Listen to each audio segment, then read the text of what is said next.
अध्यात्म विश्व विज्ञान यूट्यूब चैनल पर आप सभी पाठकों, दर्शकों और गुरुजनों का हार्दिक स्वागत समादर करते हैं और अभिनंदन करते हैं कि वे इस मिशन में हमारे साथ हैं और ये मिशन वास्तविक अर्थों में इस मानवता की पुनः प्रतिष्ठापना और चारों वर्णों को अपने कर्तव्य की दिशा देने वाले इस महान सद्गुरु युक्ति का प्रचार प्रसार और इसमें सहयोग, सहायता, मार्गदर्शन और सहकार्य करने वाले हमारे सभी टीम के साथी और हमारे सभी गुरुजनों का हम पुनश्च हार्दिक धन्यवाद व्यक्त करते हुए आइए आज के इस प्रसंग में प्रस्तुत है कि किस तरह हम और अपने धैर्य को और अपने जिसे कहा जाएगा कि विश्वास को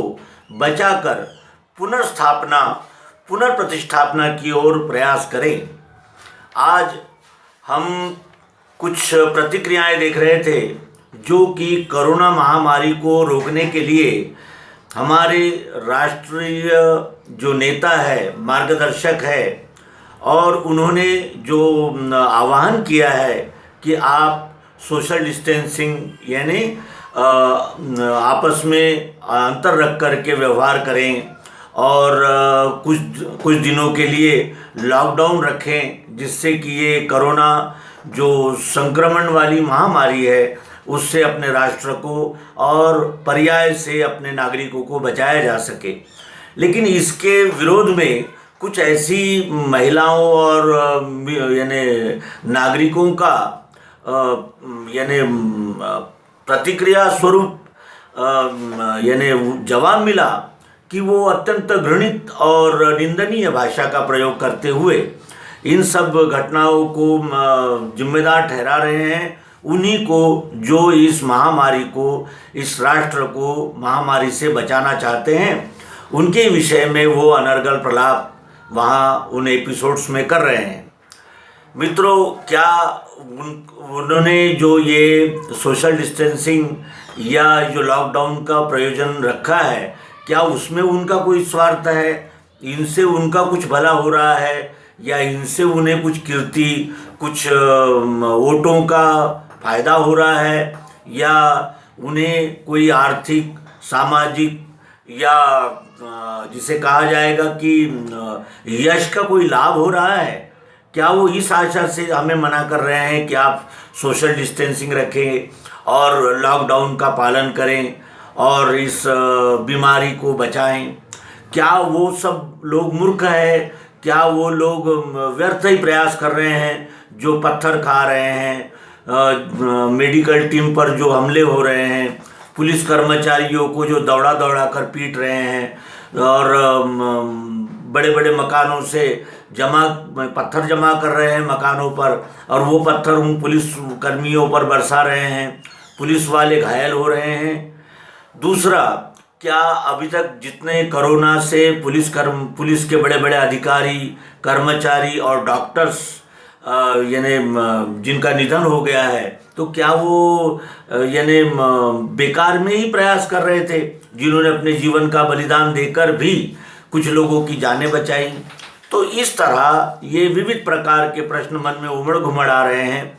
और कुछ लोगों का ये भी कहना है कि राष्ट्र तो अब हजारों साल पीछे चला गया, हमारी अर्थव्यवस्था तो पूरी तबाह हो गई, खंडित हो गई, किस तरह हम आगे बढ़ेंगे और हमारा भविष्य क्या होगा?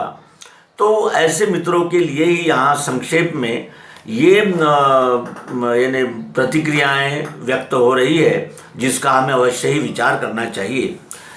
ये विश्व जो है उसकी क्षर गति सतत रूपांतरणीय है। सुबह, दोपहर, शाम और रात, सर्दी, गर्मी, बरसात, ये जो अखंड चक्र लगा हुआ है इस विश्व के पीछे प्रकृति का, तो क्या इसमें केवल बुरा यानी जिसे कहा जाएगा कि नकारात्मकता ही व्यक्त हो रही है? जब बारिश आती है तो वो पानी संग्रह होता है जिसमें हमें पीने के लिए और हमारे इस्तेमाल करने के लिए और खेतियों के लिए हमें पानी प्राप्त होता है। तो क्या केवल पानी ही बरसते रहना चाहिए? अगर पानी बरसता रहा और ये सूरज यानी अपनी ऊष्मा न दे सका या इस सूर्य ने ऊष्मा नहीं दी, तो क्या वो फसलें सड़ नहीं जाएंगी? क्या हमारा जीवित रहना संभव हो सकेगा? और ये गर्मी के बारे में कहते हैं। तो सर्दी के बारे में, अगर सर्दी नहीं यानी पड़ती है तो वो गेहूँ कैसे पकेगा? और जो यानी जिसे कहा जाएगा कि फसलों का जो भरना होता है, जिसे कहते हैं पोषण, वो कैसे होगा? तो कहने का आशय यही है कि ये तीनों गुणों की जो लीला है वो चक्र को बढ़ाने के लिए है, चक्र का संगोपन पोषण करने के लिए है, विध्वंस के लिए नहीं है। और जो विध्वंसकारी भी घटनाएं हमने देखी, उसका भी उपयोग हमें आगे चलकर ये नजर आया कि वो प्रगति में ही सहायक थी। आदि मानव के पास शिकार का ही माध्यम था और वो शिकार करके कच्चा मांस ही भक्षण करते थे। लेकिन धीरे धीरे महिलाओं ने खेती और कृषि किसानी की खोज की और अन्न उत्पादन हुआ। मनुष्य ने अग्नि का खोज किया तो वो मांस पकाकर खाने लगा। उसके बाद धीरे धीरे उसका उत्क्रांति अवस्था आई और हम सब ये जानते हैं कि ये चक्र जो है ये सतत रूपांतरित होने वाला चक्र है। इसमें एक क्षण भी विराम नहीं, एक क्षण भी आराम नहीं और एक क्षण भी व्यत्यय नहीं।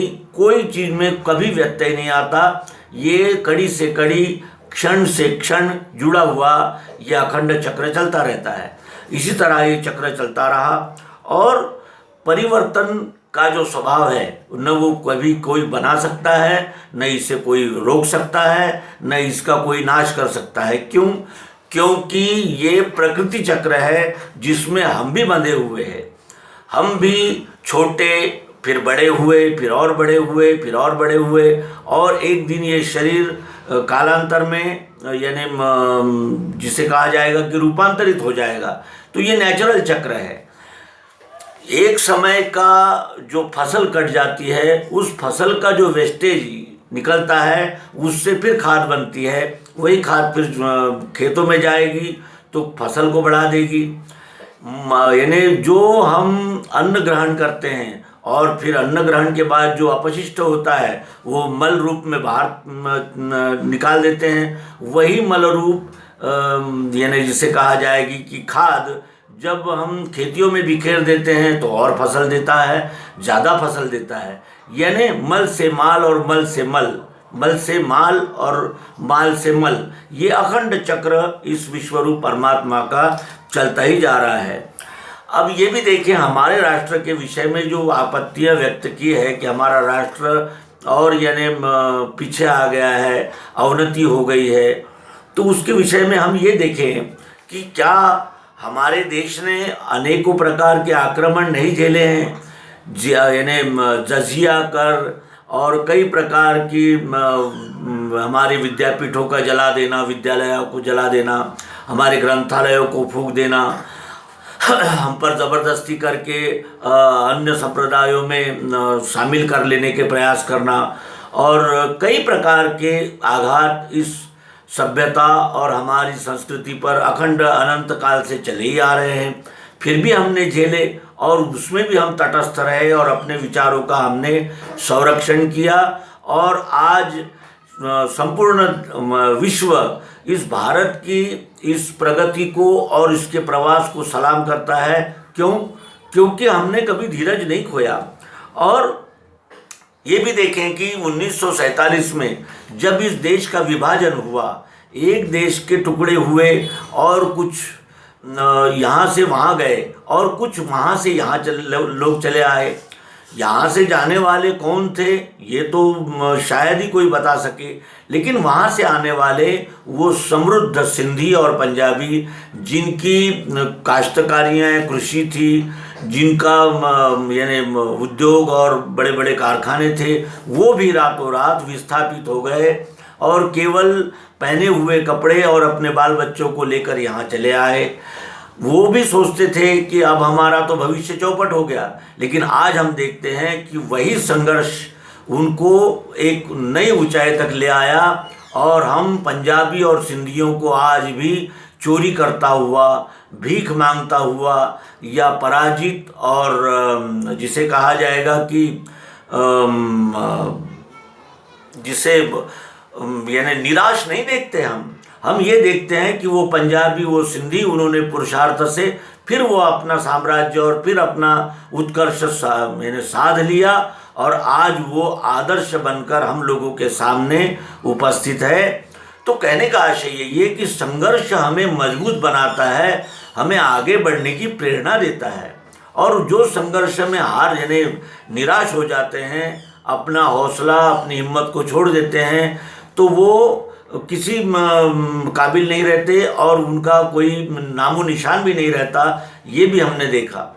हम देखते हैं कि रोम, ग्रीस और इस प्रकार की जो पुरानी सभ्यताएं थी, आज उनका नाम नेश भी नहीं बचा है, नाम लेवा भी नहीं बचा है। और उनकी वो सारी कला, संस्कृति और उनका जो सारा यानी पुरातत्व वगैरह, यानी जिसे कहा जाएगा कि जो बांधकाम विषयक जो उनकी प्रगति थी वो भी समाप्त हो गई और उनके सारे जो निशान थे वो भी गायब हो गए।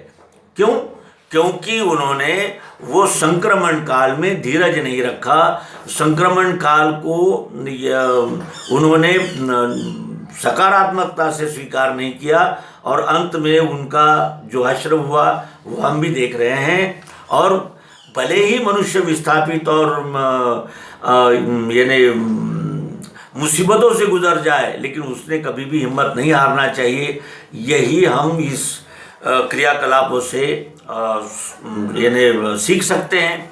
हमने देखा कि अमेरिका ने जापान पर भीषण बमबारी की, अणुबम डाल दिए और उनके कई यानी शहर जो उस समय उद्योग धंधों में और आर्थिक प्रगति में उनके संबल बने हुए थे, वो अभी बेचिराग हो गए। नागासाकी, हिरोशिमा इसके प्रत्यक्ष उदाहरण हैं। और जिसमें कुछ भी नहीं बचा, पूरा राष्ट्र स्तब्ध और जैसे रुक सा गया।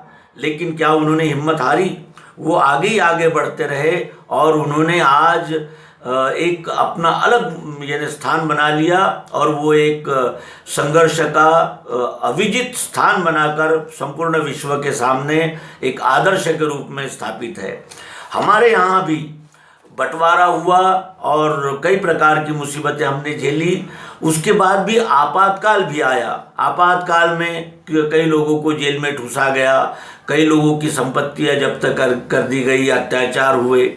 लेकिन फिर भी वो समय भी निकल गया और आज वही आपातकाल का उदाहरण हमारे सामने रखकर हम अपनी अनेक योजनाएं बना करके और संपूर्ण विश्व में एक आदर्श लोकतंत्र के रूप में स्थापित हुए हैं। उसके बाद हमने देखा कि कॉलरा, मलेरिया, देवी, गोवर ऐसी अनेक प्रकार की महामारियां यहाँ उपस्थित हुई संपूर्ण विश्व में। लेकिन उन्हीं महामारियों ने हमें उनका इलाज ढूंढने के लिए बाध्य किया और हम उनका इलाज ढूंढ सके। आज देवी, कॉलरा, मलेरिया, प्लेग ऐसी बीमारियों से मृत्यु का दर बिल्कुल कम यानी 5%, 2% तक आ गया। तो ये मनुष्य को आने वाली मुसीबतें एक आह्वान देती है, एक चैलेंज देती है। इसका हमने अनुभव लिया। उसके बाद हमारे विश्व में HIV जैसी, एड्स जैसी महामारियां भी आई और इसका भी हमने मुकाबला किया। आज HIV एड्स का इलाज आसान हो गया है और हम सबके समक्ष है कि आज संपूर्ण विश्व में HIV को काबू में आई हुई बीमारी के वर्गीकरण में हमने रख दिया। और यहाँ तक कि HIV का जो मरीज है उसको भी हमने चंगा किया और दुरुस्त किया। ये विश्व के इतिहास में नमूद है और हम इसका अनुभव भी लेते हैं। अब ये जो बीमारियां निर्माण हुई है, तो कुछ बीमारियां तो है जो जीवाणुओं से निर्माण होती है और कुछ बीमारियां ऐसी है कि मनुष्य स्वयं निर्माण कर लेता है। जैसे प्रदूषण से निर्माण होने वाली जो बीमारियां हैं उसमें मानव का ही अधिक हाथ होता है। मनुष्य ने ये भूलकर कि पृथ्वी जल अग्नि वायु आकाश ये प्राकृतिक चक्र है और इस चक्र से ही हमारा उदय और स्थिति और लय होता है, लेकिन हम ये भूलकर ये जानने लगे कि मानव सर्वश्रेष्ठ है और इन पंच महाभूतों का शोषण करने के लिए ही वो निर्माण हुआ है। लेकिन प्रकृति कभी क्षमा नहीं करती, प्रकृति अपना दोहन चाहती है, शोषण नहीं। जब जब प्रकृति का शोषण होता है तब तक प्रकृति मनुष्य को अनेक प्रकारों से यानी सबक सिखाती है और उसको उसकी जगह बताती है कि वो एक क्षुद्र कीड़ा है। पृथ्वी की यानी इस प्रकृति की नज़र में ये सारे जो जीव है ये उसी के अंश होने से एक कण के बराबर है। ये उसकी किसी भी गति में कोई भी अवरोध निर्माण नहीं कर सकते, न उसे रोक सकते हैं, न उस पर नियंत्रण कर सकते हैं।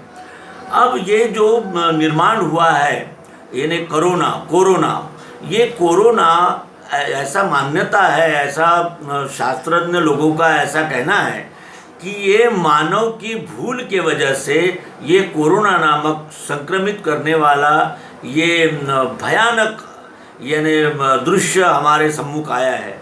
लोग कहते हैं कि चीन में किसी बात का कोई प्रयोग हो रहा था और उसी प्रयोग से जो त्रुटियां निर्माण हुई उसी में से ये महामारी का उदय हुआ। तो ये महामारी का जो उदय हुआ है ये मनुष्य निर्मित आफत है या प्राकृतिक आफत है, इसके ऊपर तो अभी आगे संशोधन होगा। आगे हमारे जो वैज्ञानिक है वो उसके ऊपर अपनी प्रतिक्रियाएं देंगे और अपना अनुसंधान का निष्कर्ष भी बताएंगे। लेकिन अगर यहाँ हम ये भी कह दें कि कोरोना ये मानव निर्मित बीमारियां हैं, मानव के भूलों का यानी दृश्य है, तब भी मानव अपनी हर भूल से कुछ न कुछ सीखा है, सीखता आया है और सीखता ही रहेगा। इस तरह हमने सदैव सकारात्मक भूमिका रखनी चाहिए और सकारात्मक दृष्टिकोण रखकर ही हम ये जीवन जी सकते हैं। हिम्मत हारने के लिए तो रास्ते के एक एक कंकड़ भी हमें रोक सकते हैं और अगर हम मुकाबला करने के लिए चले गए तो हिमालय भी हमें नहीं रोक सकता और विश्व की कोई ताकत नहीं रोक सकती। जैसे हम जानते हैं कि हर संक्रमण में कुछ न कुछ नकारात्मकता और कुछ न कुछ सकारात्मकता रहती है।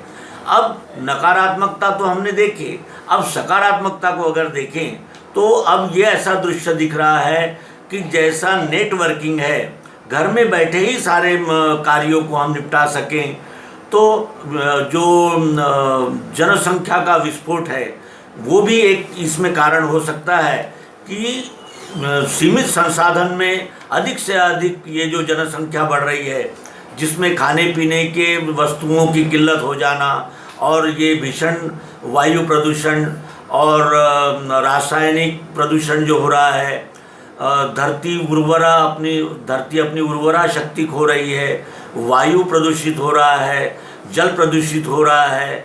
इस तरह की जो ये अनंत प्रकार के जो बवंडर मनुष्य निर्माण करता जा रहा है, उसके उपरांत भी आगे आने वाला जो समय है वो हमें अवश्य ही प्रगति की नई राहें दिखाएगा और फिर हम इस मुसीबत से निकलेंगे और फिर एक नया विश्व, एक जिसे कहा जाएगा कि एक जागरूक समाज, एक जागरूक मानवता के रूप में हम पुनः प्रतिष्ठित होंगे। और ये कहते हुए ये भी आप सभी से नम्र प्रार्थना है कि हम हिम्मत ना हारें। ये कुछ दिनों के लिए आया हुआ व्यवधान है, ये भी निकल जाएगा और फिर मानवता अपनी सर्वसमावेशक शक्ति से फिर उज्जवल आनंद और उज्जवल यानी प्रगति के मार्ग पर अग्रसर होगी। इस परिप्रेक्ष्य में ये भी दिखाई देता है कि कुछ लोग अपनी कबीलाई और जाहिल मानसिकता का सहारा लेकर जो इस कोरोना को रोकने में व्यवधान निर्माण कर रहे हैं, वो भी मनुष्यता के खिलाफ काम कर रहे हैं और इस कार्य से जिन योद्धाओं ने इस कोरोना को हमारे देश में ज़्यादा फैलने से रोक दिया है, उनका भी मनोबल टूटेगा और वह भी यानी निराश न हो। इसलिए हमें ऐसे हमारे कृत्यों को रोकना होगा और हम इन कृत्यों को रोकेंगे और इस मानवता को कोरोना से संक्रमित होने से बचाने में यथासंभव यथाशक्ति सहयोग करेंगे। इन शुभकामनाओं के साथ इस आत्मनिवेदन का समापन करेंगे। नर्मदे हर, सद्गुरु भगवान की जय। मानवता की विजय होगी और धर्म की विजय होगी। नर्मदे हर।